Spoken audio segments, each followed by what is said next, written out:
मंडी बहाउद्दीन में पाकिस्तान तहरीक इंसाफ के लॉन्ग मार्च को रोकने के लिए डीपीओ अनवर सईद कंगरा की क़यादत में पुलिस का भरपूर एक्शन। पीटीआई के ज़िले रहनुमाओं समेत 200 कारकुनान गिरफ्तार कर लिए गए। ज़िला से एक भी काफिला इस्लामाबाद के लिए रवाना नहीं हो सका। मंडी बहाउद्दीन में तहरीक इंसाफ के इस्लामाबाद आज़ादी मार्च को रोकने के लिए हुकूमत पंजाब के हिदायत पर Mandi Bahauddin police district of police officer Anwar Saeed Kangra की सरबराही में मुतहर्रिक हो गई और फालिया रोड से रवाना होने वाले पीटीआई के सबसे बड़े काफिले को पुलिस की भारी नफरी ने रोक लिया और डीपीओ अनवर सईद कंगरा ने खुद पुलिस के जवानों के हमरा पीटीआई के काफिले में जाकर पीटीआई के ज़िले रहनुमाओं समेत 200 से ज़ायद कारकुनों को गिरफ्तार करके पुलिस वैन में 16 MPO के तहत जेल रवाना कर दिया है।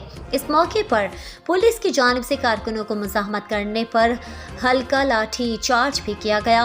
पुलिस की इस कार्रवाई के दौरान ट्रैफिक फालिया रोड पर ब्लॉक हो गई।